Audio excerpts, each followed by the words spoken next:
दिल्ली में बैठे बिहार के नेता उस पर कभी प्रतिकार नहीं करते। अब नीतीश कुमार को पता चल चुका है कि अब आने वाला समय जो है ना बीजेपी का है। तो बिहारी के जो सड़क पे घूम करके अपने जीविकोपार्जन करते हैं, उनको किन हालातों में जीना पड़ता है। कभी बिहार में आकर के उनके राजनेताओं ने दिल्ली की गलियों पे जो सड़कों पे रहते हैं वो देखे हैं कि बिहार के लोग कैसे हैं। बीजेपी तरक्की करवाने के नए नए रास्ते देखेगी बिहार में। इसलिए 40 की 40 सीट जो बिहार की है वो बीजेपी और एक जीतने जा रहा है। 85% MBBS सीट में वृद्धि की है इन 9 साल के अंदर मोदी जी ने। सारे विपक्ष को पता चल चुका है और विपक्ष जो है ना मोदी जी के सामने टिकने वाला है नहीं। तो नीतीश को भी ये बात पता चल चुका है कि आने वाले टाइम में जो है ना लोग बीजेपी को वोट देने वाले हैं, मोदी जी को वोट देने वाले हैं। पर बीजेपी एक ऐसी पार्टी है जो अपने दम पे अगर किसी भी राज्य में चुनाव लड़े तो जीत सकती है और अभी देश की जनता खुश है, बीजेपी को बहुमत से जिता सकती है। पार्टियां टूटती जा रही है, मोदी जी के सामने विपक्ष टुकड़े टुकड़े में बंटता जा रहा है। मोदी जी ने जो काम किया उसमें बीजेपी किसी भी राज्य में अगर चुनाव लड़े तो बहुमत से जीत सकती है और आने वाले लोकसभा चुनाव में मोदी जी बहुमत से आ रहे हैं। वाकई में जो है पलटू चाचा पलटू राम हैं, जो स्वार्थ की राजनीति कर रहे हैं। नेताओं ने जितने भी वादे किए कहीं से पूरे होते नहीं दिखाई दे रहे। वो बिहार के लोगों की मदद नहीं कर रहे, वो अपनी कोटी साध कर रहे हैं।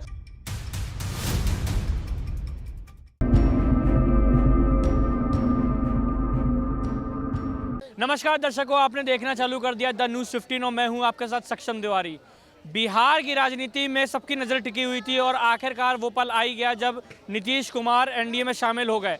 आपको बता दें कि नीतीश कुमार जब एनडीए में शामिल हुए तो तमाम नेताओं के बयान आए, पर जो सबसे प्रमुख नेता का बयान था वो तेजस्वी यादव का था। तेजस्वी यादव ने शाम को मीडिया से बातचीत करते वक्त अपनी बात रखी। उन्होंने कहा कि अभी बिहार में खेला होना बाकी है और उनका कहना था कि अभी बिहार की जनता जानती है कि जब भी वो बात कहते हैं तो सोच समझ के कहते हैं और अभी वो उनका कहने का मतलब ये था कि अभी बिहार में खेला हो सकता है।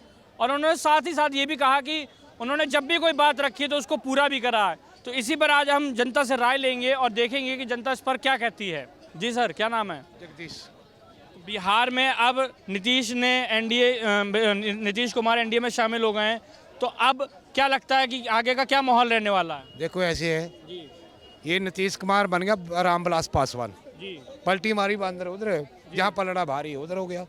हाँ ये चल रहा है। हाँ मैं बता रहा हूँ जी, मेरा नाम मिथुन कुमार है, मैं फरीदाबाद से हूँ पर बिलोंग मैं बिहार से करता हूँ।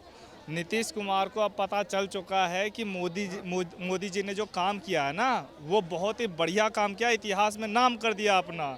आने वाले 2024 के लोकसभा चुनाव में बीजेपी बहुमत से आ रही है, मोदी जी तीसरी बार प्रधानमंत्री बनेंगे 400 प्लस सीटों से। तो नीतीश कुमार को ये बात पता चल चुका है कि मैंने जो गठबंधन करके जो जंगल राज चलाया था वो उसमें अब जनता मेरा साथ नहीं देगी आने वाले चुनाव में। तो इससे अच्छा बीजेपी सही पार्टी है। बीजेपी ने जो जो वादे किए तो पूरा किया, जैसे कि राम मंदिर बनवा दिया, धारा 370 हटा दिया कश्मीर से। पर भैया क्या कहते हैं, यही नीतीश कुमार तो भाजपा के लिए कह रहे थे कि मैं मर भी जाऊंगा तो नहीं जाऊंगा इस पार्टी में, और अब भाजपा में शामिल होगा, एनडीए में शामिल होगा। ऐसा तो सभी कहते हैं, जो दल बदलू जो टेम्पोररी लोग सब होते हैं ना वो सभी कहते हैं। ऐसा तो केजरीवाल भी कह रहा था कि कांग्रेस सबसे भ्रष्ट पार्टी है, फिर भी उसने कांग्रेस के साथ गठबंधन किया दिल्ली में। उसी तरह नीतीश कुमार ये कहता था कि लालू सबसे भ्रष्ट पार्टी है, पर फिर भी उसके साथ गठबंधन किया नीतीश ने।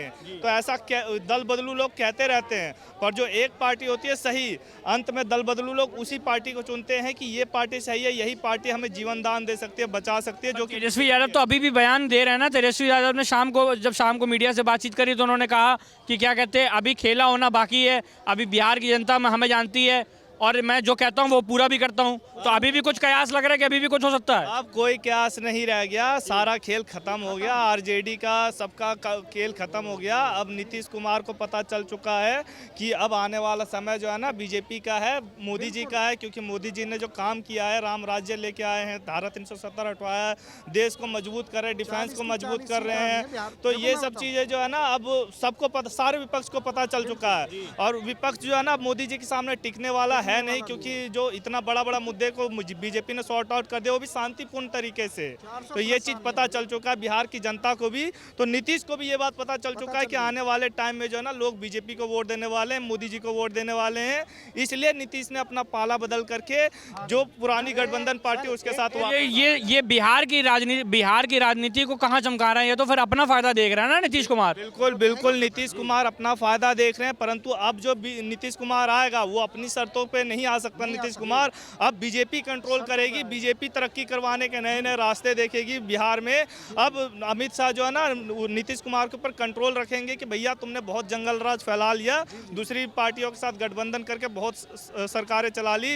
अब अगर तुम सही काम करना चाहते हो तभी हमारे साथ आ सकते हो। हम उसी अच्छा, विपक्ष तो ये भी कह रहा है कि नीतीश कुमार को केवल लोकसभा के लिए रखा गया, जैसे लोकसभा के चुनाव निकलेंगे नीतीश कुमार को भी लात मार देंगे। नहीं ऐसा कुछ नीतीश कुमार जी को अब क्या है, टॉफी खिला दिया।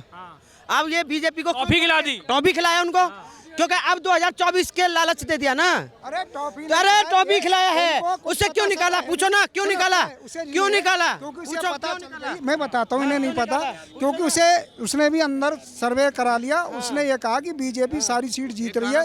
जो तेरे एमपी हैं, तेरे जो एमपी हैं वो सब हार रहे हैं। अगर तू बीजेपी के साथ हो जाता है, मोदी जी के नेतृत्व में इस समय भारत जो है का बुलंदी पे चल रहा है, तो तेरे एमपी आ सकते हैं कुछ, अगर उसके मोदी जी के साथ रहेगा। उसने काफ़ी सोच समझ के किया, इसलिए 40 की 40 सीट जो बिहार की हैं वो बीजेपी और एक जीतने जा रहा है। देखो, हम तो बीजेपी की बात करेंगे क्योंकि उन्होंने इस देश को बहुत आगे बढ़ाया है। और मेडिकल क्षेत्र में भी 112% आपको पता होगी कि मोदी, सुनो, 85% MBBS सीट में वृद्धि की है इन 9 साल के अंदर मोदी जी ने, और 112% मेडिकल जो है का सीटों में, जो है इसकी मेडिकल सीट है बच्चों की, 112% वृद्धि हुई है 9 साल के अंदर में। 25 एम्स जो है का कुछ बन गए, कुछ बन के तैयार हो गए, और कई एम्स है, अरे कई हैं।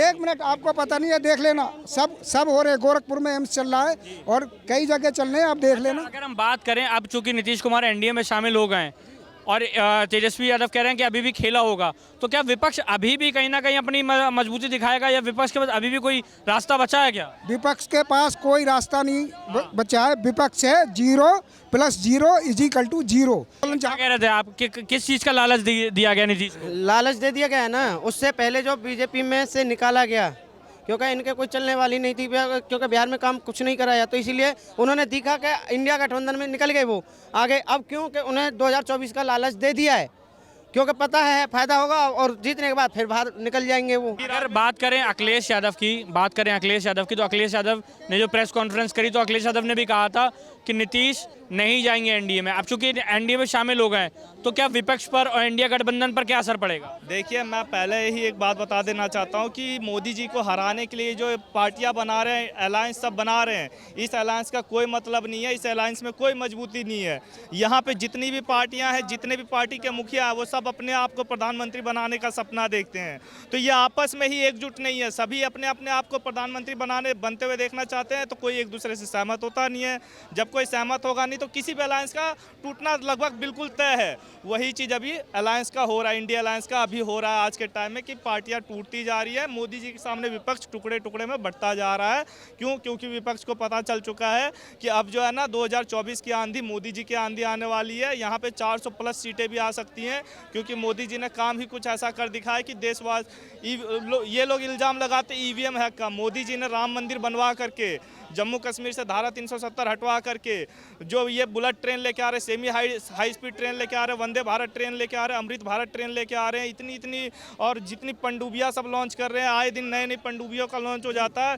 जितना ये देश को मजबूत कर रहे हैं, विपक्ष को पता चल चुका है कि आने वाला समय बीजेपी मोदी जी का समय है। मोदी जी के आंधी में कोई टिकने वाला नहीं है। इसीलिए ये लोग अब अपनी सीटें बचाने के लिए, ज़्यादा से ज़्यादा सीटें कैप्चर करने के लिए एक दूसरे के ऊपर दबाव बना रहे हैं, और इनसे इनके इंडिया अलायंस जो है टूटता जा रहा है धीरे धीरे। तो अगर अब हम बात करें अगर प्रशांत किशोर की, तो प्रशांत किशोर का बयान आया कि भारतीय जनता पार्टी, और उन्होंने कांग्रेस पर भी उन्होंने निशाना साधा। तो उन्होंने कहा कि भारतीय जनता पार्टी तो कि जो सभी नेता, उन्होंने मोदी जी को और अमित शाह को भी पलटू राम बोला। उन्होंने कहा ये ऐसे लोगों को साथ लेके चल रहे हैं जो कभी भी पलट सकते, तो इनकी राजनीति कहीं ना कहीं सफल है ही नहीं। देखिए, मैं बताता हूँ, राजनीति में सबसे पहली बात तो सभी अपना अपना उल्लू सीधा करते हैं, पर बीजेपी एक ऐसी पार्टी है जो अपने दम पे अगर किसी भी राज्य में चुनाव लड़े तो जीत सकती है। और अभी देश की जनता खुश है, बीजेपी को बहुमत से जिता सकती है। बीजेपी को किसी भी राज्य में किसी भी पार्टी का साथ लेने की जरूरत नहीं, परंतु बीजेपी मोनोपोली नहीं चाहती, परिवारवाद नहीं चाहती, एकाधिकार नहीं चाहती। इसलिए वो क्षेत्रीय पार्टियों को भी इज्जत देती है, सम्मान करती है उसका। जब भी वो दूसरी पार्टियों के साथ, जो पुराने सहयोगी हैं, उनको साथ साथ लेके आते हैं, उनको बोलते हैं आप अगर चीफ मिनिस्टर बनना चाहते हो तो आप चीफ मिनिस्टर बनो, पर हमारे साथ अगर जुड़ते हो तो काम आपको अच्छा करना पड़ेगा, तरक्की के रास्ते चुनने पड़ेंगे। बिहार को या किसी भी राज्य में अगर आप हमारे साथ गठबंधन में हो तो उस राज्य को आपको आगे लेके जाना पड़ेगा। पर बीजेपी के लिए मैं इतना कह देना चाहता हूँ कि आने वाले टाइम में मोदी जी ने जो काम किया उसमें बीजेपी किसी भी राज्य में अगर चुनाव लड़े तो बहुमत से जीत सकती है, और आने वाले लोकसभा चुनाव में मोदी जी बहुमत से आ रहे हैं, ये बात तय है। जी, हमारे साथ यहाँ पर और भी लोग मौजूद हैं, उनसे भी बातचीत करेंगे। भैया, क्या लगता है कि जिस हिसाब से इतने दिनों से ये शंका चल रही थी और कयास लगाए जा रहे थे कि नीतीश बाजी पलटेंगे कि नहीं पलटेंगे, और फिर अब जब नीतीश ने बाजी पलट ली, जब वो एनडीए में शामिल हो गए, तो उसके बाद का क्या माहौल रहने वाला है? देखिए, जो वादे इन्होंने करे थे ना, नौकरी का 10 लाख, अब वो एक विजन लेके चल रहे थे, अब कुछ देने के स्थिति में है नहीं, ठीक है, इसलिए ये पलटी मारे हैं। क्या कुछ कहेंगे भैया? बिहार में इतने कयास लगाए जा रहे थे और फिर जब नीतीश एनडीए में शामिल हो गए तो वहीं तेजस्वी की तरफ से बयान आता कि अभी खेला होना बाकी रह गया है, और तेजस्वी ने बड़े ही गर्मजोशी से कहा कि बिहार की जनता जानती है कि जो मैं बात कहता हूँ वो पूरी करता हूँ। तो क्या अभी भी कुछ आसार बचे हैं क्या विपक्ष के पास?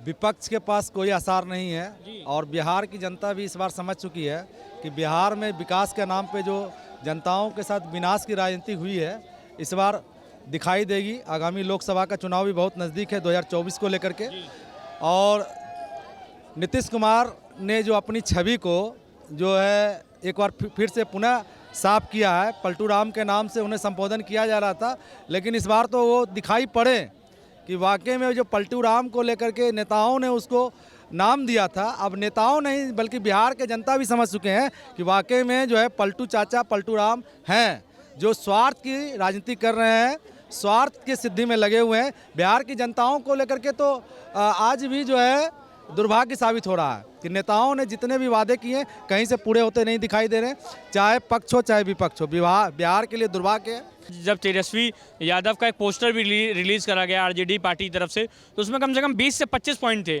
उसमें नौकरी का जो वादा था, जो कहीं ना कहीं तेजस्वी पूरा भी कर रहे थे, जो नौकरियां भी मिली थी, तो कहीं ना कहीं अब वो उनका मानना है कि वो सपने कहीं ना कहीं अधूरे रह जाएंगे, और वो सपने केवल तेजस्वी ही अगर रहते तो तेजस्वी पूरा कर सकते थे। तो क्या ऐसा ये क्या नीतीश पर सवाल खड़े कर रहे हैं क्या आरजेडी वाले कि नीतीश अब बन गए मुख्यमंत्री तो अब नीतीश नहीं कर पाएंगे, नौकरी नहीं दे पाएंगे? कल तक नीतीश जी बहुत अच्छे लगते थे जी, आज नीतीश जी खराब क्यों लग रहे हैं जी?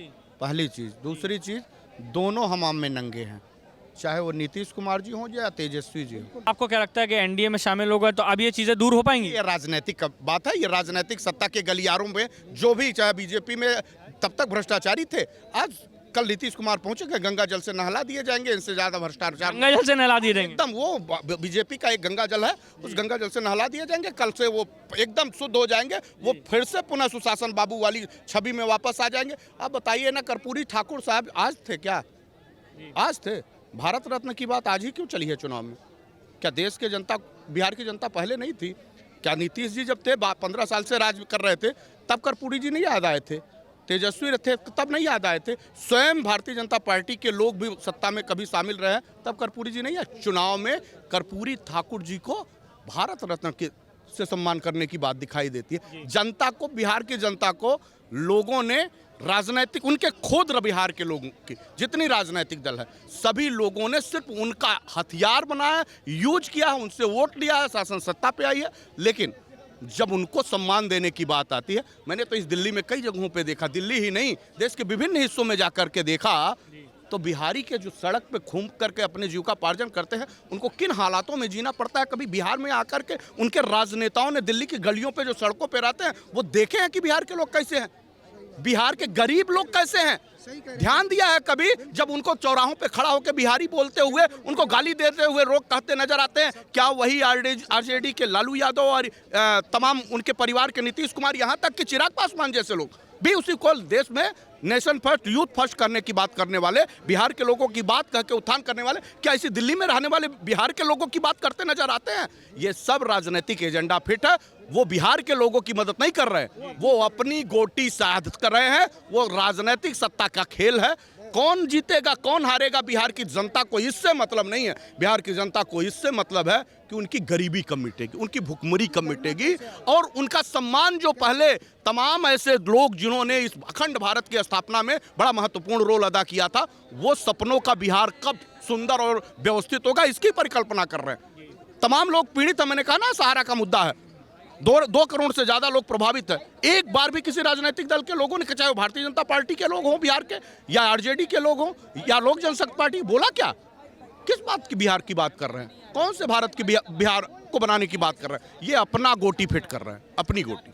और आने वाले दिन में जनता उनको उसी तरह जवाब देगी। ये खेल खेल ने चूहा बिल्ली वाला।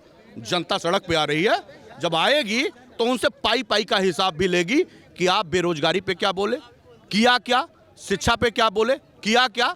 सड़क की दिल्ली में चमचमाती सड़क हो सकती है, लेकिन पटना जैसी राजधानी में लोगों को आज भी गड्ढे देखने पड़ते हैं। ये जिम्मेदार कौन? क्या जिम्मेदार नहीं है लालू यादव? क्या जिम्मेदार नहीं है नीतीश कुमार? क्या उनके तेजस्वी जिम्मेदार नहीं है? क्या बैठे चिराग पासवान जैसे लोग जिम्मेदार नहीं है?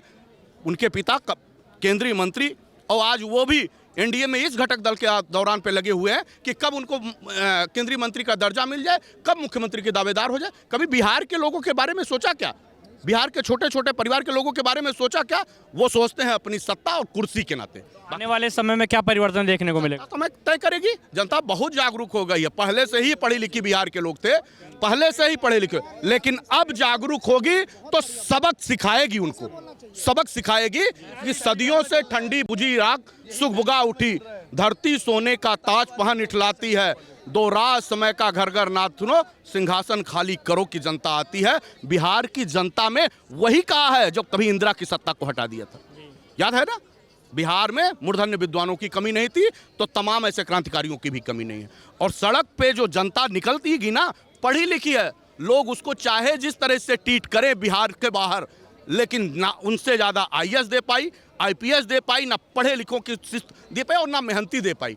मेहनत करते हैं बिहार के लोग तो देश दुनिया में ही, भारत में नहीं दुनिया में प्रतिष्ठापित दिखाई देते हैं। आज हम यहाँ पे, आप बिहार में दिल्ली में बैठे हैं, 80% 70% की आबादी अगर सड़क पे रिक्शा ना चलाती तो दिल्ली के वालों को निकलना दूरब हो जाता। यहाँ पे खोंचे ठेले और तमाम तरह के व्यापार और श्रम ना करती तो दिल्ली, जिस दिल्ली को आप खूबसूरत देखते हैं, शायद बिहार का योगदान कम नहीं है। लेकिन जब वो यहाँ काम करते हैं तो यही मैंने अभी इस दौरान देखा कि तमाम ऐसे लोग हैं दिल्ली में, उन लोगों को प्रताड़ित करते हुए दिखते हैं, गाली देते नवाजते दिखते हैं। दिल्ली में बैठे बिहार के नेता उस पर कभी प्रतिकार नहीं करते, वो उनके परिवार के लोग नहीं हैं। जवाब तो दिल्ली से जब जाओगे बिहार में तब मिलेगा। तो यहाँ पर आपने देखा कि जनता ने किस प्रकार से अपनी बात रखी और जनता ने किस प्रकार से कहा कि नीतीश कुमार जिस हिसाब से बाजी पलटते हैं तो ये कोई खास नहीं है, उनको पलटू राम का भी नाम दिया गया। ऐसी तमाम और अन्य बड़े खबरों के लिए देखते रहिए द न्यूज़ 15। कैमरामैन गोविंद के साथ मैं सक्षम, धन्यवाद।